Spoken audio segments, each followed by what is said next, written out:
तो पहली हमारी यूनिट रही, एक देखो हमने इस तरीके से इसको तैयार किया है पूरा, इंट्रोडक्शन,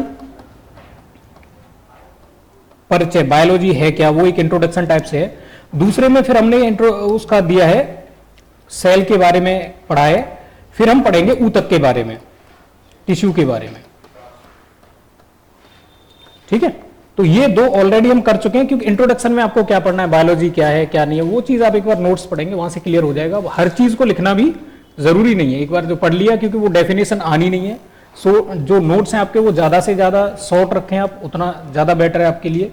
क्योंकि कोई भी चीज जो आप पढ़ रहे हैं, अगर वो मान लीजिए पेपर के टाइम आपने अगर रिवाइज नहीं कर पाए उस चीज को, तो फिर उसको पढ़ने का कोई बहुत ज्यादा फायदा है भी नहीं। चलिए डालिए हेड, ऊतक,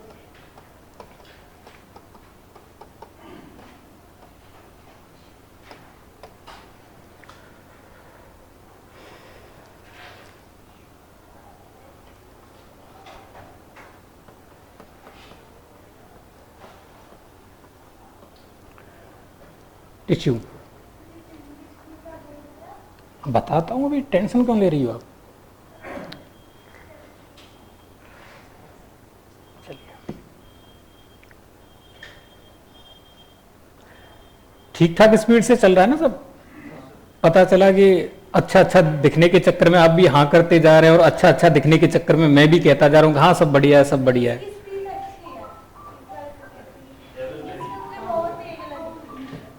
चलिए देखो, हमारा मेन पर्पज होना चाहिए कि चीजें समझ में आ जाए हमारे, और उसमें से पेपर फंस जाए, बस। इसके अलावा और कोई उद्देश्य नहीं है। ना मेरा कोई ऐसा उद्देश्य है कि मैं आपको ज्ञान भगारूं, यहाँ पे आके मैं दिखाऊं आपको टैलेंट कि भाई मैं इतना विद्वान हूं। ना आपका ये उद्देश्य होना चाहिए कि आप यहाँ से प्रोफेसर बन के जाएं। उद्देश्य सिर्फ ये होना चाहिए, जितना यूपीएससी या जो भी स्टेट पीसीएस डिमांड करता है वो आपको पता चल जाए, और वो मैं आपको सही तरीके से बता पाऊँ, डिलीवर कर पाऊँ, बस उतना। ज्यादा ज्ञान देने में और ना ज्यादा ज्ञान लेने में, दोनों में ही फायदा नहीं है।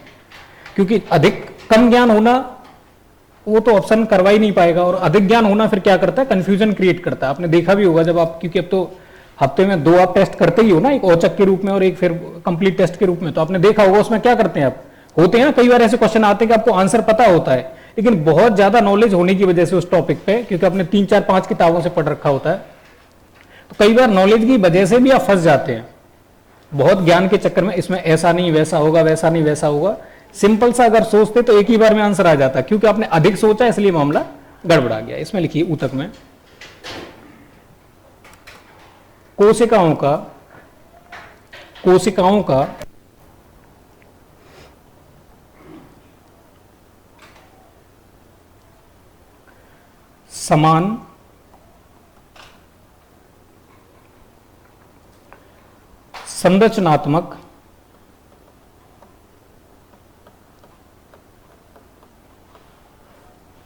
समान संरचनात्मक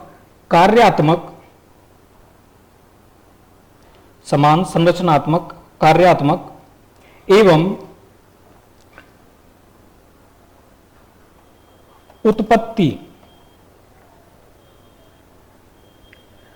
वाला समूह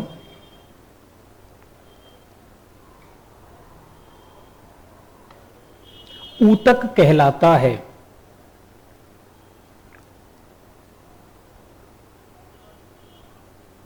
ऊतक कहलाता है। जैसे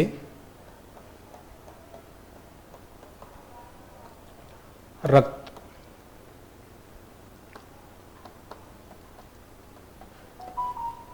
जाइलम, बाकी इन सबको आगे पढ़ेंगे कैसे कैसे।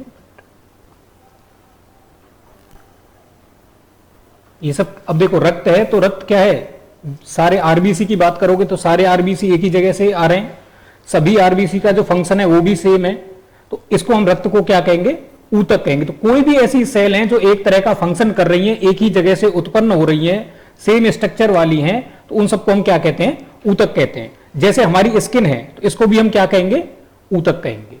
ठीक है, देखिए ऊतक के प्रकार।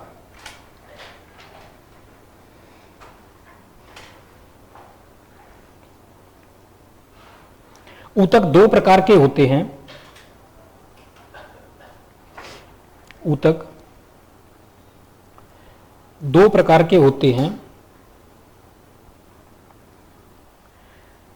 पादप ऊतक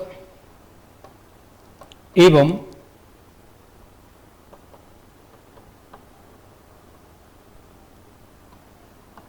पादप ऊतक एवं जंतु ऊतक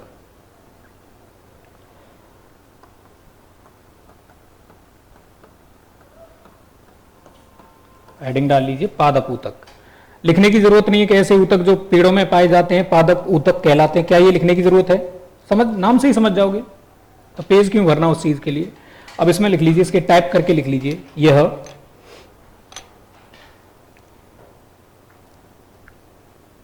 निम्न प्रकार के होते हैं।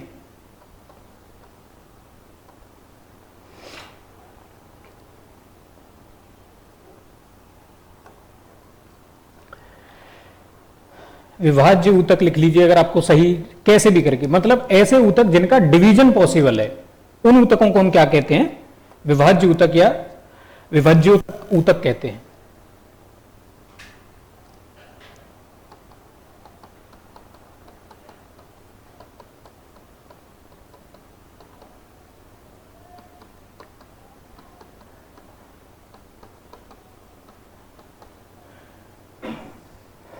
विभाजन इनका, तो इसमें डैश करके लिख सकते हैं आप, भाषा के रूप में लिखना चाहें तो, या तो इतना लिख के छोड़ दीजिए अगर आपको समझ में आए। ऐसे ऊतक जिनका विभाजन संभव है या जिनमें विभाजन पाया जाता है, विभाजन ऊतक या विभोज्य ऊतक कहलाते हैं। जैसे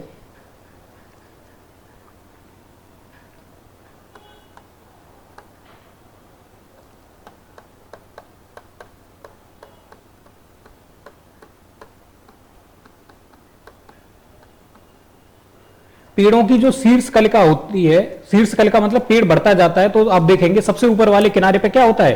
पत्तियां छोटी होती चली जाती है, छोटी होती चली जाती है। जब बहुत छोटी अवस्था में होती हैं पत्तियां, तो उनको क्या कहते हैं? कलिका कहते हैं। कली कहते हैं जब फूल नहीं खिला होता है या अध खिला होता है, उस अवस्था को कलिका कहते हैं। पौधे की जब पत्तियां बहुत छोटी छोटी होती, बिल्कुल सबसे ऊपर वाला किनारा, उसको कलिका कहा जाता है। ठीक है ना? चलिए दूसरा लिखिए,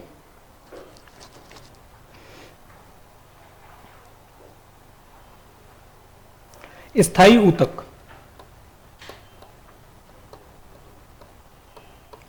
अच्छा, अगर एक बात बताइए, अगर मैं आपसे पूछूं इसका ऊतक का काम क्या है?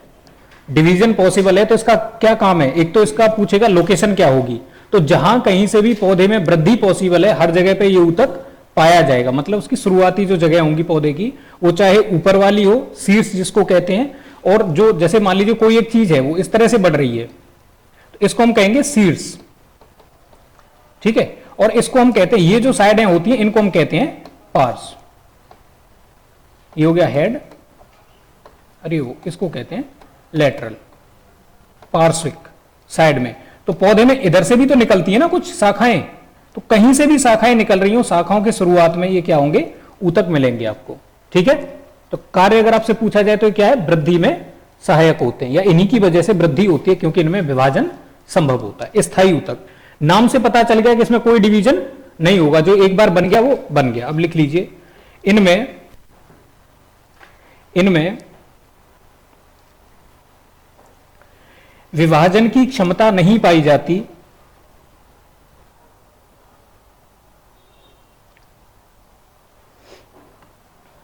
इनमें विभाजन की क्षमता नहीं पाई जाती। ये दो प्रकार के होते हैं, ये दो प्रकार के होते हैं। सरल ऊतक, अगर एक सरल है तो दूसरा क्या होगा? जटिल होगा।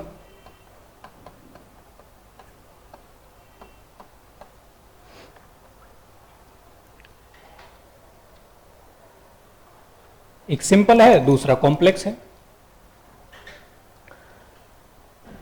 सरल ऊतक में लिख लीजिए,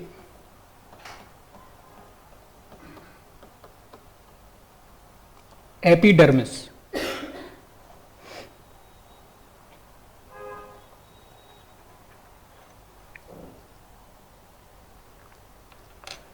सरल ऊतक का एक एग्जांपल भी तो हमें पता होना चाहिए। इसको आप ऐसे मान सकते हैं जैसे इंसान में स्किन होती है ऊपर, त्वचा होती है, वैसे ही पौधे का जो सबसे ऊपर का हिस्सा होगा, छाल कह सकते हैं, पत्तियों पर जो सबसे ऊपर की लेयर होगी उसको हम क्या कहेंगे, एपिडर्मिस कहेंगे। तो इसमें डैश करके थोड़ा सा लिख लीजिएगा। इससे पौधे का सबसे बाहरी भाग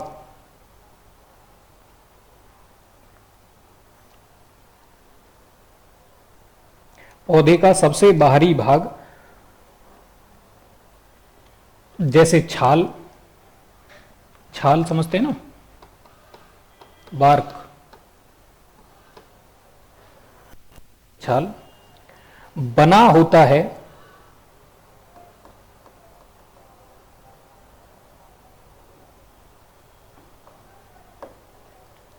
यह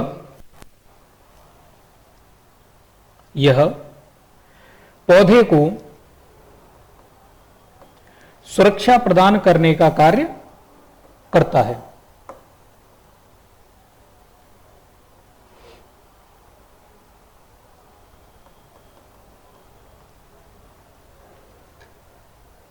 भाई सुरक्षा कैसे प्रदान करता होगा? आप किसी पत्ती को अगर तोड़ के देखेंगे, जैसे पालक की पत्ती, उसको भी तोड़ के देखेंगे तो आप बहुत ध्यान से देखेंगे, आपको एक पॉलीथीन की लेयर ऐसा फील होगा कि जैसे पॉलीथीन की लेयर चढ़ी हुई है और उसके अंदर फिर हरा वाला पार्ट है वो अलग निकलेगा। तो वो चीज है, जैसे कोई भी पत्ती है उसमें क्या मिलेगा आपको, नीचे की तरफ छेद मिलेंगे जिनको हमने स्टोमेटा कहा, ठीक है। वो जो छेद है वो भी इसी के एपिडर्मिस के बने हुए होते हैं।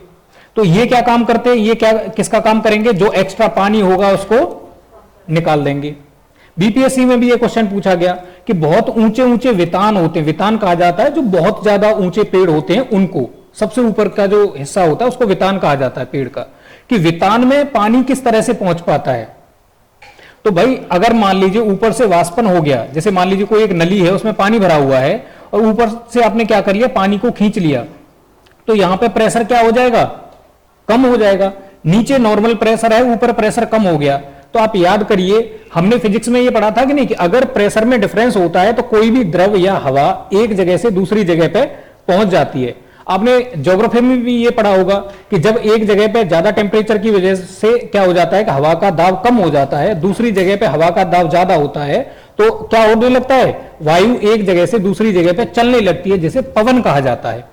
अगर एकदम बहुत ज्यादा ही डिफरेंस हो जाता है तो उसको फिर क्या कहने लगते हैं, आंधी कहने लगते हैं, जब स्पीड और ज्यादा हो जाती है। और अगर उससे भी ज्यादा हो जाती है तो उसको फिर तूफान या थंडर या फिर उसको क्या कहने लगते हैं, टॉर्नेडो कहने लग जाते हैं। अगर मान लीजिए वो घूमने और लग गई साथ में तो ठीक है, साइक्लोन कहने लग जाएंगे। लेकिन सब में कॉन्सेप्ट तो एक ही है ना, कि हवा में प्रेशर क्रिएट हो रहा है, मतलब प्रेशर डिफरेंस क्रिएट हो रहा है, अंतर पैदा हो रहा है, ठीक है ना। तो अब ये क्या करेगा, तो एक तो ये वाष्पन में हेल्प कर रहा है। दूसरी बात, पौधे पर अगर मान लीजिए ऊपर से तेज रोशनी पड़ेगी और उसकी जो स्किन है, अगर पौधे की स्किन है या उसकी जो सेल्स हैं अगर डायरेक्ट सनलाइट के टच में रहेंगी तो क्या वो डिस्ट्रॉय नहीं हो जाएंगी? भाई अब हमको तो धूप लगती है तो हम लोग क्या करते हैं, तुरंत छाता लगा लेते हैं। अब पौधे के पास तो ये सुविधा नहीं है, धूप लगी तो हम तो कहीं किसी बिल्डिंग के नीचे आ जाएंगे, किसी पेड़ के नीचे चले जाएंगे। लेकिन पौधे क्या करें, उन्हें तो वहीं रहना है। तो उनकी जो बॉडी का स्ट्रक्चर है फिर किस तरह का होगा, उसके ऊपर एक एक्स्ट्रा लेयर लगी होगी, वो लेयर क्या कहलाती है, एपिडर्मिस कहलाती है। तो ये सूरज की जो खतरनाक रोशनी होती है, अधिक रोशनी होती है, उससे भी पौधे की क्या करती है, सुरक्षा करती है। अच्छा, फिर कुछ जानवर भी होते हैं, कुछ कीट होते हैं, वो क्या करेंगे, अब जैसे जानवर होते हैं वो चलते चलते हैं, जैसे बैल होते हैं या मान लीजिए सांड होते हैं, वो कहीं भी चल रहे हैं, जैसे इंसान चल रहा है तो चलते चलते उसको आया थोड़ा, उस दो सींग लगा के चल दिया, उसको पलट दिया, इसकी गाड़ी में लात मार दी, कर दिया। पौधों से ही वैसे अपना सर वो लगाने लगते हैं। अगर पौधे का तना मजबूत नहीं होगा, उसके ऊपर वो छाल नहीं होगी, तो क्या होगा, सीधे सीधे तने को नुकसान पहुंच जाएगा। तो ये क्या करता है, पूरे पौधे की सुरक्षा करता है। ऐसे ही अगर हम मान लीजिए जड़ पे चले जाएं, जड़ पे भी ये इसी चढ़ी होती है। आप जैसे किसी भी जड़ को देखेंगे तो एक ऊपर से लेयर टाइप की चढ़ी रहती है। गाजर वगैरह की बात नहीं कर रहा, गाजर में भी हालांकि होती है, पर वो दूसरे तरह से वो बदल चुका होता है, वो बहुत ही ज्यादा मुलायम हो चुका होता है, जो रेड वाला पार्ट होता है, ठीक है। अब जैसे मान लीजिए कि नीचे भी तो बहुत सारे कीट पतंगे रहते हैं ना, वो क्या करेंगे, पौधे को खा जाएंगे। तो उससे सुरक्षा करने के लिए भी यही पार्ट काम करता है, तो सुरक्षा करने का ये कार्य करता है। तो एक तो ये क्या करता है, स्थायित्व प्रदान करता है पौधे को, और दूसरी बात ये सुरक्षा करता है, और करता है। तो आपने कौन कौन से पॉइंट इसमें से लिख लिए हैं, सुरक्षा करता है एवं पौधे के आकार को एवं स्थायित्व देता है।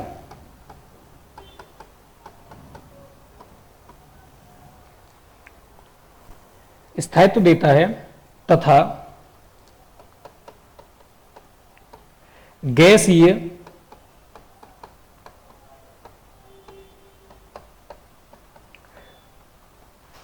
विनिमय एक्सचेंज का कार्य करता है। पौधा भी तो सांस लेता है ना, तो जब वो ऑक्सीजन ले रहा होगा या कार्बन डाइऑक्साइड ले रहा होगा, फिर कुछ गैस निकाल भी रहा होगा, श्वसन के टाइम पे दूसरी गैस और फोटोसिंथेसिस के टाइम पे दूसरी गैस, तो वो गैस उसके अंदर जाती भी है और बाहर भी आती है। तो उनको कौन कर रहा होगा? यही काम करता है, एपिडर्मिस ही काम करता है। ठीक है, गैसीय विनिमय का कार्य करता है। आगे लिखिए, कार्क करके एक छोटी सी हेडिंग डाल लीजिए, इसी का पार्ट है कार्क। कॉर्क भी लिखा देखा होगा आपने।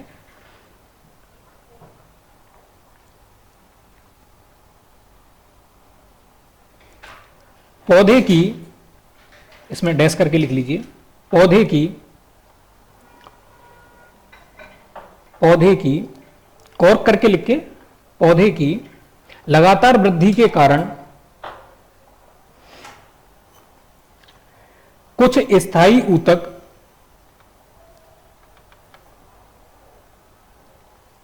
मोटे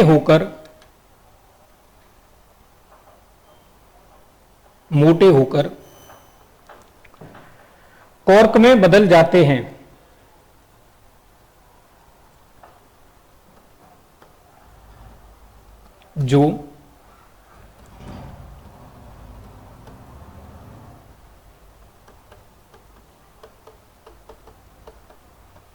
जो जल एवं गैस विनिमय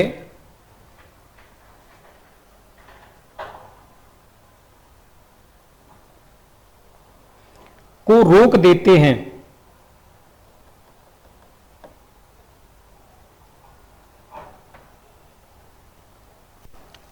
जल एवं गैस विनिमय को रोक देते हैं। आप किसी भी पौधे को देखेंगे, जैसे नीम का पेड़ है, कुछ पौधों में आपको ये क्लियर दिख जाएगा, कुछ में ये नहीं दिखेगा।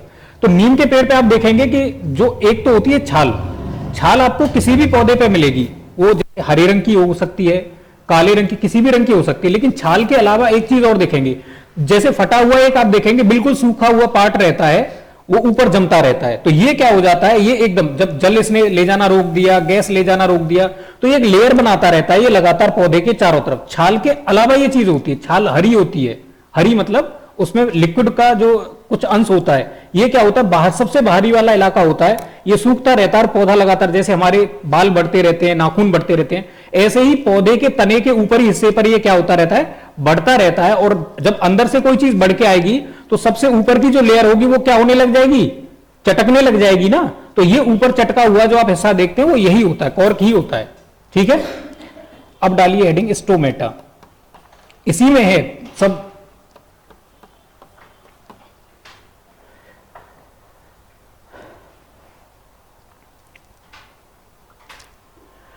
लिखिए, पौधे के स्टोमेटा, अरे इसको ऐसे लिख सकते हैं आप, रंध्र लिख लीजिए आप इसको, वात रंध्र बोला जाता है वैसे इसको। वात मतलब हवा, रंध्र मतलब छेद। अब लिख लीजिए, पौधे के सबसे बाहरी भागों, डैश करके, पत्ती, तना, जड़ या कुछ फलों,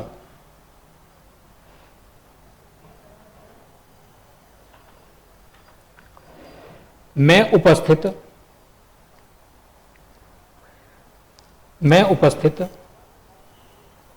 ये छिद्र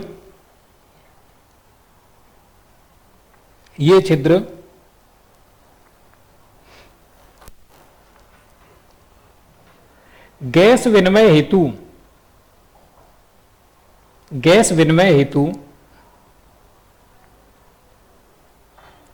कार्य करते हैं।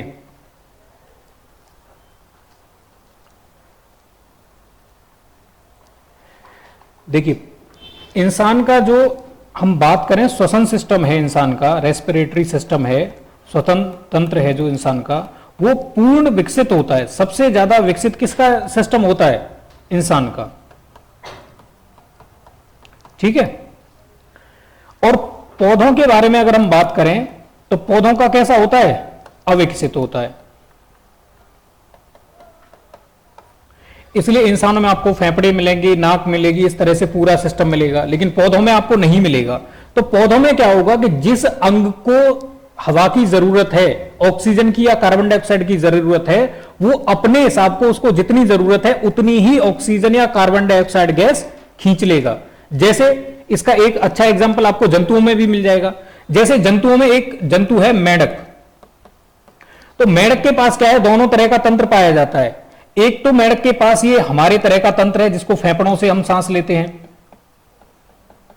एक इसका त्वचा वाला है जो स्टोमेटा हम जिसको बोल रहे हैं कि त्वचा में क्या होते हैं? छेद होते हैं। जैसे पौधे की पत्तियों में आपको छेद मिल जाएंगे, ऐसे ही मेंढक की जो ऊपर की त्वचा होती है उसमें भी क्या होते हैं? बहुत सारे छेद होते हैं। टोड में आपको ये स्पेशली दिख जाएंगे। टोड वैसा मेंढक होता है, आप उसको अगर थोड़ा सा छेड़ देंगे तो वो ऐसे फूल करके मोटा सा हो जाता है। मेंढक होगा वो पतला ऐसे करके होगा और लंबी लंबी छलांगे मारेगा। मेंढक जब आप पकड़ के देखेंगे तो वो चिकना नहीं होगा ऊपर से। ठीक है। और जो टोड होगा वो क्या होगा? उसके ऊपर आपको कुछ ऐसा चिपचिपा टाइप का पदार्थ मिलेगा और ऐसा लगेगा आपके कि उसके फुंसियां टाइप की मिलेंगी आपको उसकी पूरी स्किन पर ऊपर। और अगर आप उसको कोई टच करता है, कुछ उसमें लग जाता है तो वो फूल करके मोटा हो जाता है।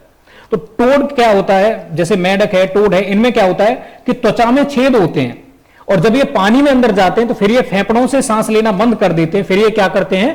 त्वचा से सांस लेना स्टार्ट कर देते हैं। वैसे ही पौधों में क्या होता है कि जिस अंग को जैसी जरूरत है वो उसी हिसाब से सांस लेगा। तो पौधों में सबसे विकसित श्वसन तंत्र कहां मिलेगा? क्योंकि पत्तियां पौधों में सबसे ज्यादा काम करती हैं। भोजन बनाने का काम कौन करती हैं?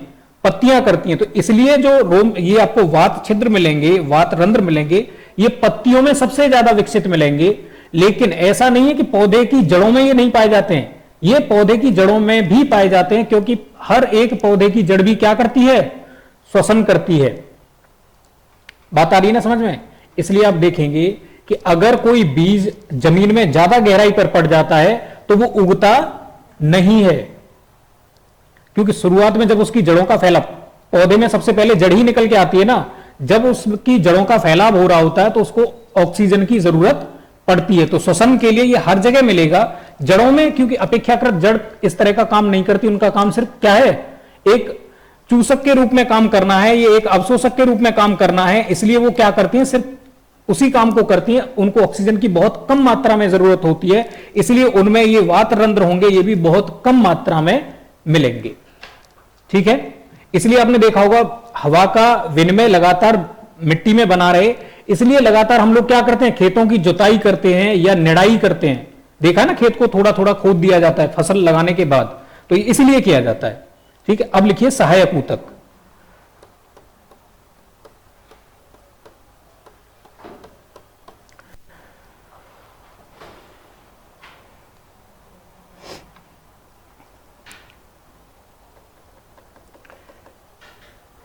इसमें लिखिए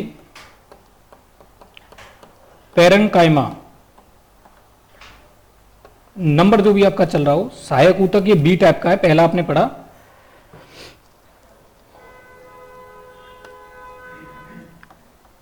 ये इसमें थोड़ा सा लिख लीजिए। ये क्या करते हैं कि भोजन संग्रह का काम करेंगे। ये क्या नहीं, अभी रुको, जटिल ऊतक आएगा, अभी रुको, अभी बताता हूं ना, आगे एक बार लिख लीजिए। ये भोजन संग्रह, ये भोजन संग्रह एवं पैकिंग का कार्य करते हैं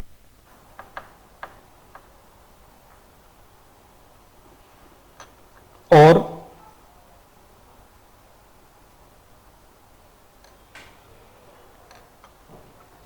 पौधे को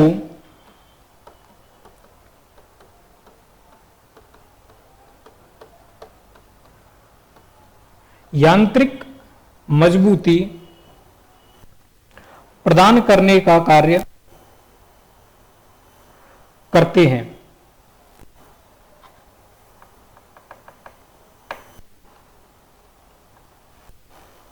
अब लिखिए जटिल ऊतक।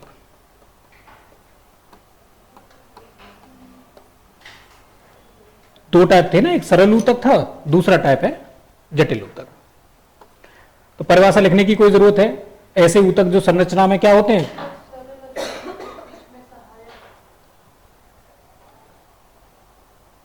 एक हो गया आपका एपिडर्मिस। अब एपिडर्मिस के साथ में कुछ और भी ऊतक होंगे कि नहीं? सारे ऊतक मैंने एक साथ नहीं लिखाए आपको, क्योंकि हर चीज अगर लिखोगे, नोट करोगे तो फिर फायदा नहीं रहेगा। अरे ऊतकों के बस नाम है, इतना तो याद रहेगा ना, ऊतकों के नाम है, उसका नाम है सहायक ऊतक।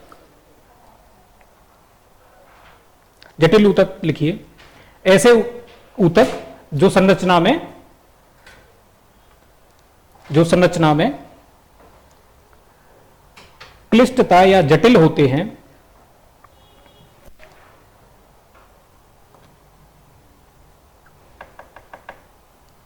और विशेष कार्यों हेतु प्रयुक्त होते हैं।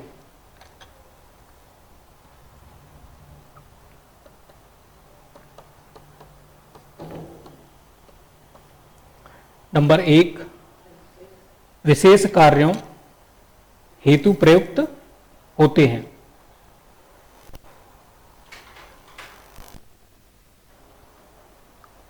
Number 1 xylem.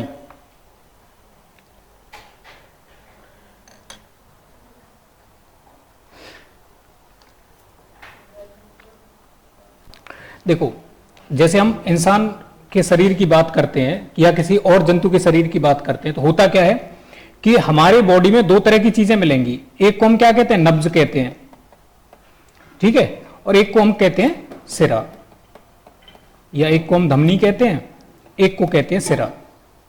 तो एक खून ले जाने का काम करती है, ये हृदय से बाकी शरीर के अंगों तक ले जाने का काम करती है खून को, और ये क्या करती है कि शरीर के बाकी अंगों से खून को वापस हृदय में लेकर के आती है। ये सिरा का काम है। ऐसे ही पौधे में दो तरह के आपको ऊतक मिलेंगे, एक को हम कहते हैं जाइलम और दूसरे को कहते हैं फ्लोएम। तो इसमें डैश करके लिख लीजिए, यह मृदा से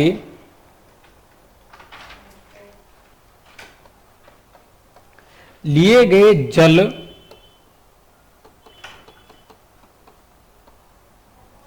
व खनिजों को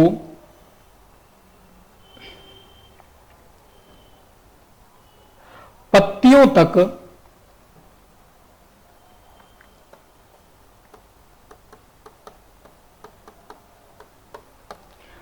पहुंचाने का कार्य करते हैं।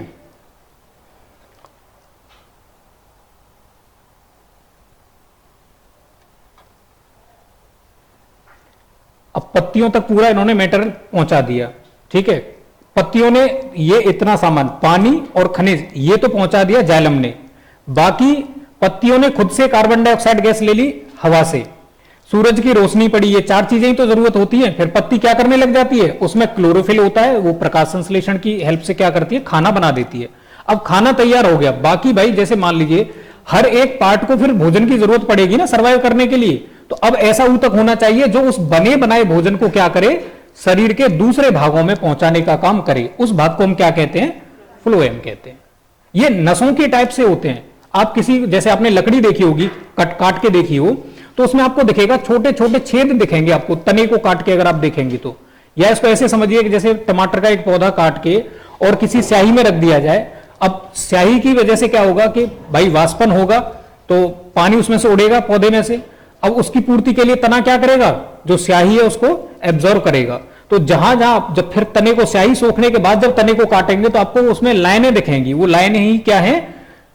जाइलम है और फ्लोएम है। फिर थोड़ी देर बाद वो फ्लोएम में पहुंच जाती है तो उधर भी आपको लाइन दिखने लग जाती है। फ्लोएम में लिख लीजिए, पत्तियों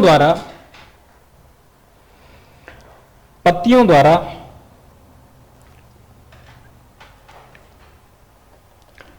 तैयार भोजन को पौधे के अन्य भागों में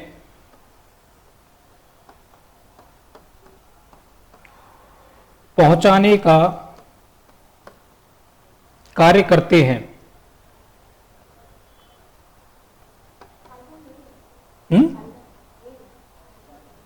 हाँ, फाइलम वैसे बोला जाता है, वो जब आप वर्गीकी पढ़ेंगे तो फाइलम होता है, जैसे जाति होती है ना इंसानों में, मानव जाति ऐसे लिखा देखा होगा ना, फाइलम वहां आता है। हाँ, जब क्लासिफिकेशन पढ़ोगे फाइलम आता है ना जब, तो ये फ्लोएम है, वो फाइलम अलग चीज है, तो कंफ्यूज नहीं होना उस चीज में। सब्सक्राइब कीजिए हमारे चैनल को और बेल आइकॉन को दबाइए हमारी लेटेस्ट वीडियो सबसे पहले देखने के लिए।